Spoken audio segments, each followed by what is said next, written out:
बाबा साहब डॉक्टर अम्बेडकर इस देश की संविधान सभा में जाने के लिए प्रयास कर रहे थे, संघर्ष कर रहे थे। और एक कांग्रेस की पार्टी और कांग्रेस के लीडर पूरी ताकत लगाए हुए थे कि बाबा साहब डॉक्टर अम्बेडकर संविधान सभा में जाने न पाए। सारी पब्लिक सेक्टर की कंपनियां, चाहे वो गेल हो, चाहे वो सेल हो, चाहे IOCL हो, अभी बैंक भी बेचने वाले हैं, LIC बेचने वाले हैं, सारे स्टेशन बेच दिए हैं, एयरपोर्ट बेच दिए हैं। तो अब आप बताइए, बहुजन समाज के जो लोग हैं, जो बाबा साहब के अधिकारों की वजह से पढ़ लिख करके और उनके रिजर्वेशन के अधिकार की वजह से इस देश में नौकरी करते हैं, अपने पैर पे खड़े होते हैं, तो रिजर्वेशन तो बचेगा ही नहीं, नौकरियां बचेंगी नहीं, तो आप कहाँ जाएंगे साथियों? और आप तो पकौड़ा बना नहीं सकते। आप तो ऐसी जाति से बिलोंग करते हैं कि आप पकौड़ा नहीं बना सकते, आप चाय नहीं बेच सकते साथियों। इसलिए साथियों, आपके पास एक ही रास्ता है, वो है वोट की ताकत और बाबा साहब की विचारधारा। हमें अपने बाबा साहब की विचारधारा पर चल करके माननीय बहन जी के हाथों को मजबूत करना साथियों।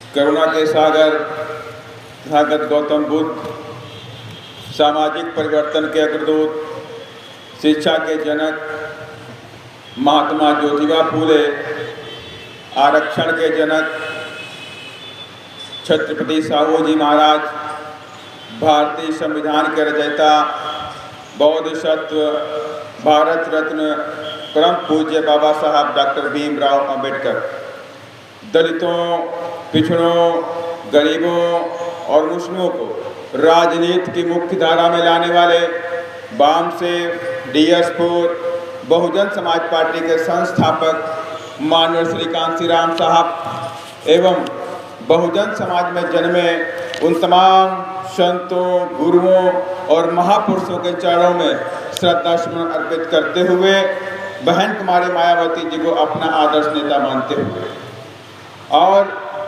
आज हमारे बीच बहुजन समाज पार्टी के राष्ट्रीय कोऑर्डिनेटर, युवा हृदय सम्राट आकाश आनंद जी हमारे बीच में मंच पर उपस्थित हैं। साथ ही आज इस चुनावी सभा में हमारे बीच में उपस्थित हैं स्टेट के कोऑर्डिनेटर पूर्व MLC श्री रणवीर अशोक जी, प्रदेश के अध्यक्ष, प्रदेश के उपाध्यक्ष, प्रदेश के कोषाध्यक्ष, प्रदेश के महासचिव और साथ ही दूर दराज से आए हुए बहुजन समाज पार्टी के फॉलोवर, समर्थक गणों, बहुजन समाज पार्टी के सिपाहियों, कार्यकर्ताओं, आप सभी लोगों का मैं स्वागत अभिनंदन करता हूं कि आप लोग इस वक्त जो देश में कोविड-19 जैसी महामारी के बीच में भी आप लोगों ने समय निकाल करके कोविड-19 की जो गाइडलाइंस हैं उनको फॉलो करते हुए इधर बहुजन समाज पार्टी के समर्थक के रूप में आए हुए हैं, आप सभी लोगों का मैं स्वागत अभिनंदन करता हूँ। साथियों, क्योंकि पश्चिम बंगाल की धरती है और धन्य धरती है पश्चिम बंगाल की, साथी ये क्रांतिकारी धरती है पश्चिम बंगाल की। साथी याद करिए वो दिन, इस देश के अंदर 1946 का दौर चल रहा था और बाबा साहब डॉक्टर अम्बेडकर इस देश की संविधान सभा में जाने के लिए प्रयास कर रहे थे, संघर्ष कर रहे थे। और एक कांग्रेस की पार्टी और कांग्रेस के लीडर पूरी ताकत लगाए हुए थे कि बाबा साहब डॉक्टर अम्बेडकर संविधान सभा में जाने न पाए। और उस वक्त बाबा साहब ये चाह रहे थे कि मैं बंबई प्रांत से जीत करके संविधान सभा में पहुंचूं और इस देश के अंदर जो हजारों दलितों, गरीब हैं, जो आदिवासी हैं, जो पिछड़े समाज के लोग हैं, जो सदियों से इस देश में गुलामी की जंजीरों से जकड़े हुए हैं, उनकी जंजीरों को तोड़ने का काम करूं। लेकिन कांग्रेस जान नहीं थी और कांग्रेस ने पूरी ताकत लगा दी कि बाबा साहब डॉक्टर अम्बेडकर को हम बंबई प्रांत से संविधान सभा में भेजने नहीं देंगे, साथी जाने नहीं देंगे। तो धन्य है पश्चिम बंगाल के लोग, जयसोर खुल्ला जो उस वक्त भारत का पार्ट था, वहाँ के नमोसूत्रा लोग, वहाँ के मुस्लिम समाज के लोगों ने बाबा साहब से रिक्वेस्ट किया कि बाबा साहब डॉक्टर अम्बेडकर आप हमारे यहाँ आ जाइए, हम आपको अपने हाथ जिता करके इस संविधान सभा में भेजने का काम करेंगे साथियों। और धन्य है महाप्रना जोगेंद्र नाथ मंडल जी और धन्य है मुकुंद भारती मलिक जी, जिन्होंने अपनी सीट को सेक्रीफाई करके बाबा साहब डॉक्टर अम्बेडकर को लेकर के साथियों। और बाबा साहब जयसर और खुलना से चुनाव जीत गए और ये बात कांग्रेस को अच्छी नहीं लगी साथियों। और साजिश के तहत कांग्रेस ने क्या किया, कहा बाबा साहब डॉक्टर अम्बेडकर आप जिस क्षेत्र से जीत कर आए हुए हैं वो क्षेत्र तो पाकिस्तान में चला गया, पूर्वी पाकिस्तान में चला गया। अगर आप मेंबर बनना चाहते हैं तो आपको मेंबरशिप छोड़नी पड़ेगी क्योंकि वो पाकिस्तान चला गया, आपको पाकिस्तान जाना पड़ेगा। तो बाबा साहब ने कहा कि मेरे लोग, मेरे समाज के लोग, मेरे गरीब जो 7 लोग हैं वो इस देश में रहते हैं, मैं पाकिस्तान जाके क्या करूँ। जबकि पार्टीशन का रूल था कि जहाँ पर 50% के ऊपर मुस्लिम समाज के लोग होंगे उसको पाकिस्तान बनाया जाएगा, और जहाँ से 50% के नीचे लोग होंगे उसे पाकिस्तान नहीं बनाया जाएगा। 52% की आबादी वहाँ नमोसूत्रा की थी और 48% ही मुस्लिम समाज के लोग थे, लेकिन कांग्रेस ने साजिश के तहत उसको वहाँ पूरी पाकिस्तान बना दिया, जो कि आज बांग्लादेश का पार्ट है।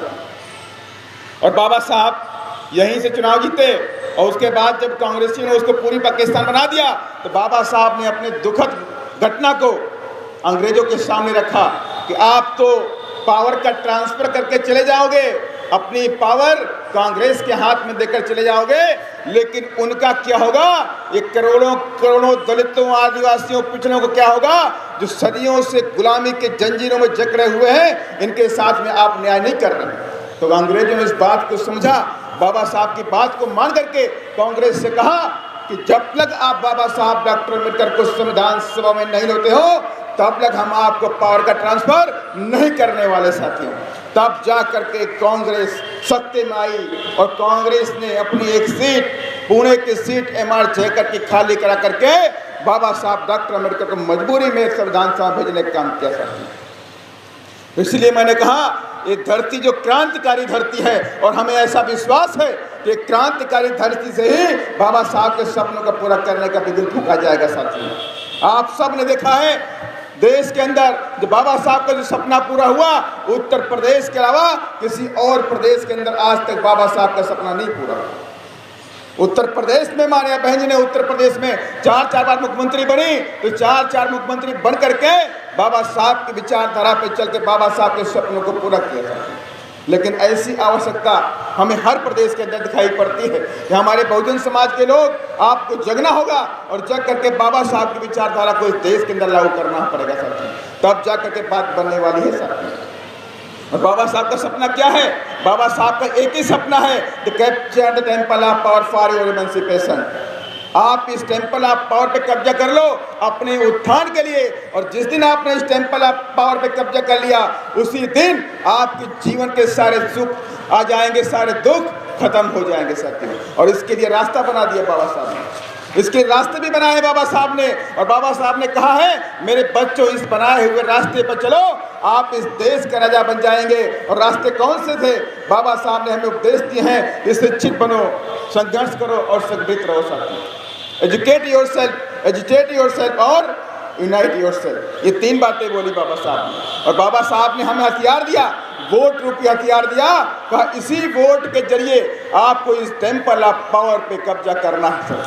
और ये बात हम आज तक अपने दिमाग में, अपने जहन में उतार नहीं पाए सकते। अगर इस बात को बाबा साहब की हम मान लें तो हम मानेंगे आप सच्चे फॉलोवर साथी हो। आज बाबा साहब के साथ साथ आज 11 अप्रैल साथियों है, और 11 अप्रैल के दिन महात्मा ज्योतिबा फूले के जन्म दिवस होता है, जिन्होंने आज हमें इस देश के अंदर शिक्षा का अधिकार दिया था। और आज से 3 दिन बाद बाबा साहब का जयंती साथियों, बाबा साहब का जन्म दिवस साथियों है। तो कम से कम इन दोनों महापुरुषों की जयंती के बीच में पश्चिम बंगाल के अंदर चुनाव होने वाले हैं और चल भी रहे हैं साथियों। तो मैं आप सबसे चाहता हूं कि बाबा साहब की प्रण लेकर के बाबा साहब के सपनों को पूरा करने का प्रयास आप करेंगे साथियों, पूरी ताकत के साथ में अपने बहुजन समाज पार्टी के प्रत्याशी को जिताने का काम करेंगे साथियों, तब तो जाकर ये बात बनने वाली है साथियों। वरना क्या होने वाला है आप सब जानते हैं। यहाँ पर पश्चिम बंगाल के अंदर लंबे समय तक कांग्रेस ने राज किया, और उसके बाद यहाँ कम्युनिस्टों ने भी राज किया साथियों, और इधर 2 टर्म में शायद ममता दीदी भी राज कर रही थी। लेकिन उसके बावजूद भी यहाँ पर दलितों और आदिवासियों की स्थिति में कोई खास सुधार नहीं हुआ साथियों। अगर सुधार हुआ होता तो यहाँ पे गरीबी खत्म हो गई होती, बेरोजगारी खत्म हो गई होती, अत्याचार खत्म हो गया होता, लेकिन ये सारी चीजें इस प्रदेश के अंदर से आज तक खत्म नहीं हुई। इसलिए साथियों आप सभी लोगों से मेरा पुरजोर अपील है कि आप लोग अपनी पार्टी बहुजन समाज पार्टी के प्रत्याशी को जिताने का काम करिए और पूरी ताकत के साथ में उनको जिता करके विधानसभा में भेजने का काम करिए और बाबा साहब के सपनों को साकार करिए साथियों। तब तो ये बात बनने वाली है, वरना ये बात नहीं बनने वाली है। उत्तर प्रदेश आपके सामने है। जब माननीय बहन कुमारी मायावती उत्तर प्रदेश की 4 बार मुख्यमंत्री बनी तो सबसे पहले बाबा साहब की विचारधारा के तहत पहला क्या कहा, शिक्षित बनो। बाबा साहब की विचारधारा थी शिक्षित बनो। माननीय बहन कुमारी मायावती जी ने उत्तर प्रदेश के अंदर दलितों, आदिवासियों, पिछड़ों के बच्चों की, गरीब बच्चों के सारी फीस फ्री कर दी। माने कि सारी एजुकेशन वहां पर फ्री हो गई।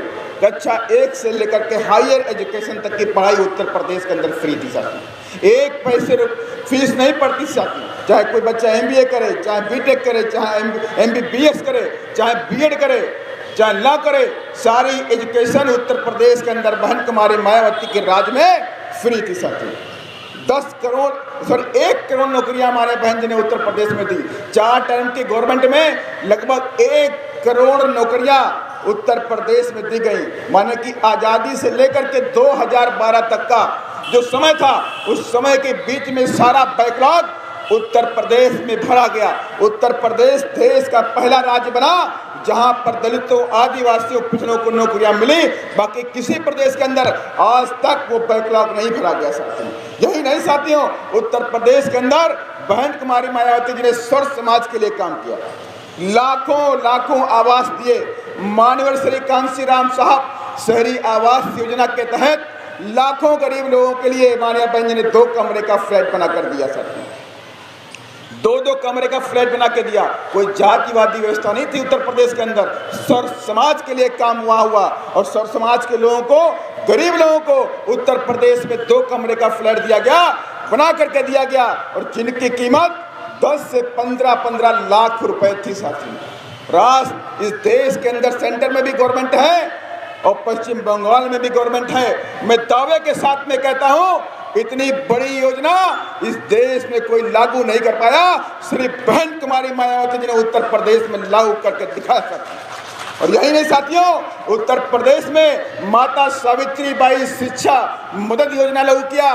कहाँ माताएं बहनें जो होती हैं वो अपनी बच्चियों को पढ़ाती नहीं है, इसलिए अपनी बच्चियां जो हैं वो पढ़ लिख करके आगे नहीं बढ़ पाती हैं। तो बहन कुमारी मायावती जी ने शिक्षा के लिए भी कुछ नए कानून बनाए साथियों।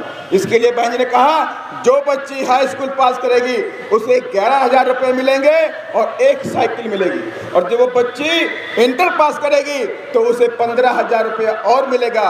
माने कि 3 साल के अंदर 25,000 रुपया उस बच्ची के अकाउंट में आएगा और 1 साइकिल मिलेगी साथियों। इसे कहते हैं सावित्री बाई फूले शिक्षा मदद योजना। इसके साथ ही उत्तर प्रदेश में और भी तमाम योजनाएं थी। जिस तरह से माननीय बहन जी ने उत्तर प्रदेश पहला राज्य बना जहां पे सभी इस तरह के सरकारी ठेकों में दलितों को और आदिवासियों को 21% का रिजर्वेशन दिया गया। 21% का रिजर्वेशन दलितों और आदिवासियों को सभी तरह के ठेकों में दिया गया और आज तक ये काम भारत देश के अंदर किसी भी राज्य में नहीं हुआ जो काम उत्तर प्रदेश में हुआ। और इसके साथ ही उत्तर प्रदेश के अंदर बाबा साहब को सबसे बड़ा सम्मान मिला सकता है। बाबा साहब का सपना भी पूरा हुआ और विश्व में सबसे बड़ा पार्क लखनऊ के अंदर बन के दिखा जो बाबा साहब डॉक्टर भीमराव अंबेडकर बनाया गया साथियों। इतना बड़ा पार्क विश्व में कहीं नहीं है जितना बड़ा पार्क बहन कुमारी मायावती जी ने उत्तर प्रदेश में बनाकर दिखा दिया साथियों। इसलिए साथियों, आप सबसे मेरी रिक्वेस्ट है, मेरी पुरजोर अपील है कि आपको कहीं भ्रमित नहीं होना है, ना ही इस कांग्रेस के चक्कर में भ्रमित होना है, ना ही बीजेपी के चक्कर में भ्रमित होना है, ना ही इन कम्युनिस्टों के चक्कर में भ्रमित होना है और ना ही टीएमसी के चक्कर में पड़ना है। आपको अपनी पार्टी बहुजन समाज पार्टी के प्रत्याशी को जिता करके विधानसभा के अंदर भेजने का काम करना है, तब तो ये बात बनने वाली है साथियों। वरना बाबा साहब का सपना कभी भारत में पूरा नहीं होने वाला साथियों। और आप देख भी रहे हैं कि केंद्र के अंदर अभी भारतीय जनता पार्टी की सरकार है और भारतीय जनता पार्टी की सरकार में सारी कंपनियों को बेच दिया। सारी पब्लिक सेक्टर की कंपनियां, चाहे वो गेल हो, चाहे वो सेल हो, चाहे IOCL हो, अभी बैंक भी बेचने वाले हैं, LIC बेचने वाले हैं, सारे स्टेशन बेच दिए हैं, एयरपोर्ट बेच दिए हैं। तो अब आप बताइए, बहुजन समाज के जो लोग हैं, जो बाबा साहब के अधिकारों की वजह से पढ़ लिख करके और उनके रिजर्वेशन के अधिकार की वजह से इस देश में नौकरी करते हैं, अपने पैर पे खड़े होते हैं, तो रिजर्वेशन तो बचेगा ही नहीं, नौकरियां बचेगी नहीं, तो आप कहाँ जाएंगे साथियों? और आप तो पकौड़ा बना नहीं सकते, आप तो ऐसी जाति से बिलोंग करते हैं कि आप पकौड़ा नहीं बना सकते, आप चाय नहीं बेच सकते साथियों। इसलिए साथियों, आपके पास एक ही रास्ता है, वो है वोट की ताकत और बाबा साहब की विचारधारा। हमें अपने बाबा साहब की विचारधारा पर चल करके माननीय बहन जी के हाथों को मजबूत करना साथियों, क्योंकि माननीय बहन जी आज बाबा साहब की विचारधारा को, इस रुके हुए कार्रवाई को लेकर के माननीय बहन जी पूरे देश में संघर्ष कर रही हैं और हम सबको मिलकर के माननीय बहन जी के हाथों को मजबूत करना होगा। और मजबूत कैसे करना है? जब आप बहुजन समाज पार्टी के प्रत्याशियों को भारी से भारी मतों से जिता करके जब विधानसभा में भेजने का काम करेंगे, तब ये बाबा साहब की बात पूरी होने वाली है, वरना ये बात पूरी नहीं होने वाली साथियों है। इसलिए साथियों, मैं चाहता हूं आप लोग इस बार बहुजन समाज पार्टी के साथ में पूरे क्षेत्र में फैल करके जाइए और लोगों से कहिए कि हम इस बार किसी के बहकावे में नहीं आने वाले हैं और इस बार हमारा जो वोट है हाथी के निशान के सामने पड़ेगा और कहीं नहीं पड़ने वाला है। और हम सब बाबा साहब की संतानें हैं, बाबा साहब के फॉलोवर हैं और बाबा साहब ने कहा था आप अपने वोटों का सौदा नहीं करना। क्या कहा था कि मेरे बच्चों, वोट आपको दिया है, इस वोट के जरिए आप पे अपने होने वाले अत्याचारों को खत्म करना है, आप पे जो आपके जुल्म हो रहा है उसे खत्म करना है, इस देश की मुख्य धारा में आना है, आपको बराबरी लाने हैं। तो आपके पास एक ताकत है, वोट की ताकत है, तो इसे जाया करने का काम आप नहीं कर रहे हैं और इस बार अपने वोट को सही दिशा में डालने का काम करें और बहुजन समाज पार्टी के प्रत्याशी को जिता करके विधानसभा में भेजने का काम करें। यही मेरी आप लोगों से पुरजोर अपील है। और अब इस और साथी, मैं अपनी वाणी को विराम देने से पहले चाहता हूं आप लोग मेरे साथ में जोरदार बाबा साहब के नारे लगाएंगे, बहन कुमारी मायावती जी के नारे लगाएंगे। बाबा साहेब, बाबा साहेब, बहन कुमारी मायावती